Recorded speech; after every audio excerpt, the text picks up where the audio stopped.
गड खालून वर चढा आणि वरून खाली उतरा. मग इतिहास घडवायला या महाराष्ट्राच्या इतिहासाला या महाराष्ट्राच्या इतिहासाला पडलेले घोर स्वप्न आणि सत्य स्वप्न म्हणजे कोण? राजे छत्रपती शिवराज राष्ट्रमाता जिजाऊ समय. कारण वर्ण आणि वर्चस्वाचा अंकार ठेचून वर्ण आणि वर्चस्वाचा अंकार ठेचून उच्च कोटीच्या राजनीतीची जाण असलेल्या राष्ट्रमाता जिजाऊ साहेबांना छत्रपती शिवाजी महाराज घडवल्या. छत्रपती शिवाजी महाराज घडवला ही स्त्रींची इच्छा. हे हिंदवी स्वराज्य व्हावं ही स्त्रींची इच्छा. आणि महान वीर रत्न तानाजी मालुसरे, महान वीर रत्न बाजीप्रभू देशपांडे, महान वीर रत्न बाजी पासलकर, महान वीर रत्न पुलाजी देशपांडे, 17 हत्ती आणि स्वराज्याचा एक सिंह हा तानाजी मालुसरे. गड आला पण सिंह गेला. 4 फेब्रुवारी इसवी सन 1670 शेवटच्या लढाईमध्ये तानाजी मालुसरे नवमीच्या रात्री मरण पावले. भागवद्य नवमी वार शुक्रवार तारीख 4 फेब्रुवारी इसवी सन 1670 तानाजी मालुसरे यांनी, ऐका इतिहास, तानाजी मालुसरे यांनी गड कोंढाणा, मोगलांचा किल्लेदार, दिल्लीचा बादशाह औरंगजेबाचा लढाऊ किल्लेदार रणछोड उदय भान राठोड यांच्यापासून गडाच्या पश्चिमेच्या बाजूनं, मुलाचं लग्न सोडून गडाच्या पश्चिमेच्या बाजूनं आम्ही अंधाराला भीत नाही. आकाशाची साथ आहे, मोडल पण वाकणार नाही. मराठ्याची जात आहे.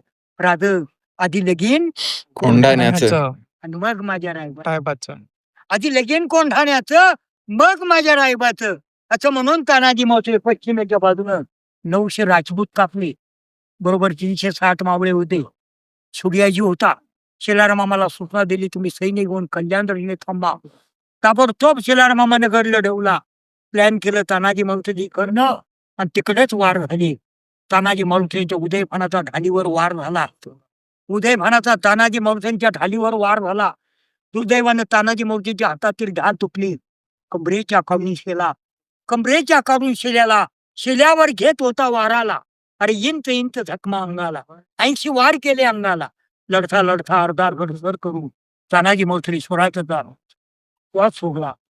दारा तिथे ताबडतोब सूर्याजीने गड लढवला की दादा स्वराज्याला सोडून गेला. सूर्याजीनं पाहितली घटना, रक्ताच्या थवळ्यात पडलेला पाहिल्यानंतर सूर्याजीने जाऊन कमरेची तलवार काढली आणि तो परतीचा दोर कापला. कारण मांजरासारखं सैन्य पळत होतं, आपलं मांजरासारखं सैन्य पळत होतं. ते सूर्याजीने जाऊन म्हणाला, हिजड्यांनो पाठीमागे फिरा, तुमचा बाप रक्ताच्या थवळ्यात मरून पडलाय. मी पडकीचे दोन किंवाच कापून टाकले गेले. ताबडतोब शेलारमामानं कल्याण राजावरती जाऊन उदयभानाला शेलारमामाने ठार मारला. 80 वर्षाच्या शेलारमामानं उदयभानूला ठार मारला आणि तानाजी मालुसरेंच्या रक्तानं स्वराज्याला भगवा पडकला. गड तानाजी मालुसरेंच्या रक्तानं गड पवित्र झाला, स्वराज्याचा भगवा फडकवला आणि महाराष्ट्राच्या इतिहासात नामकरण केलं गेलं. राजे छत्रपती महाराजांना आनंद झाला. राजगडाला जाग आली. राजगडावरनं जिजाऊन म्हटलं, उठा शिवाळा दे, तुम्ही जाऊ शकता गडाला. माझा लाडका कोंढाणा शहर झाला. गडातला गड गेला. राजे म्हणाले, मावळ्यांनो आजपासून या गडाचं नाव, माझा ताना सिंहासारखा सिंह लढला. स्वराज्यातला एक गड गेला आणि एक गड आला. स्वराज्यातला एक गड गेला आणि एक गड आला. आणि ताना मालुसरे सिंहासारखा लढला म्हणून मावळ्यांनो गड आला पण सिंह गेला. खूप दुःख झालं. महाराजांनी पार्थिवाला या ठिकाणी तानाजी मालुसरेंना दुःख व्यक्त केले. उदयभानूच्या प्रेताला सन्मान दिला. तानाजी मालुसरेंचे प्रेत घेऊन महाराज राजगडाला गेले. राजगडाच्या पायथ्याचे अवसान केलं.